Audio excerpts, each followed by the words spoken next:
So we're just going to demonstrate the actual booking process for Quip. So we have an example booking here for Mr. and Mrs. Test Booking.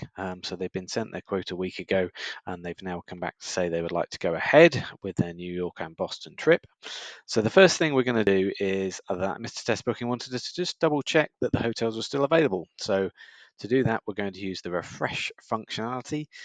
So I'm going to just select the two hotels. So we've checked these last week, they were available then and produced these prices. So we just want to check that's still the case. So by using the confirmation action, drop down and going to refresh, it takes us into this refresh screen. And what this does is it just sends it away to the two suppliers to make sure that the same rate is available, that the room is still available. Now, if it was not available, this would come back with an unavailable sign, or it may be the case that the cost has increased or decreased slightly, and in that case you get a red up arrow or green down arrow to let you know that the price had changed. But in this case, everything is still available. So we're going to go ahead and book this. So again, if we just tick both of these, so we're going to be going up to the confirmation action, but before we do that, we want to just double check, make sure that we have our passengers with their dates of birth incorrectly and the passenger allocation is complete. You could go to either of these tabs to do that, but the new quantity column in the bookings tab allows you to do that through the people icon.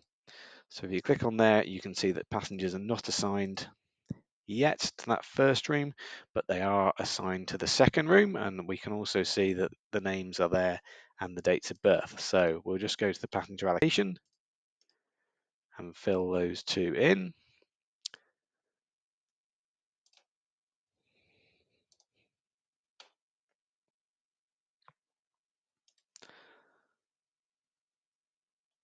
So that is now updated. We wouldn't be able to book without having the names and dates of birth in there.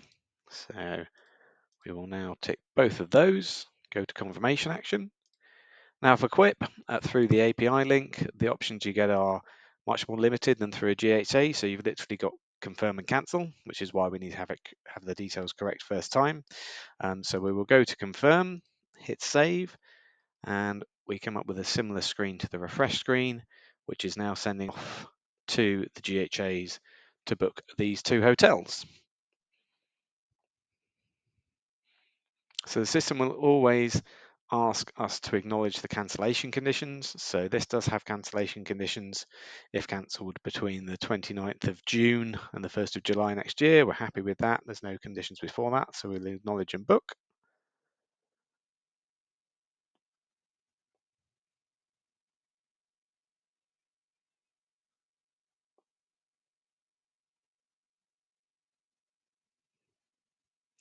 The system auto-populates a booking reference for us, which SOPs will use, and confirms the status. And again, we've got a cancellation policy popped up, which we're also happy with. We'll go ahead and book that one.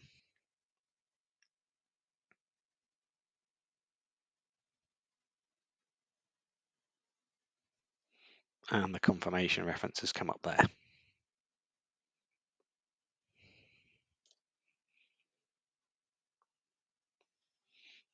So the bookings tab is automatically updated.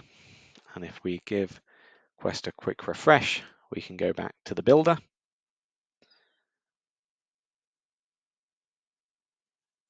And what we will now see is that those builder lines are now locked in as confirmed lines. So actually, to change these, you've then got to go back through the bookings tab and make a cancellation before booking something new. So you're not able to amend these once confirmed.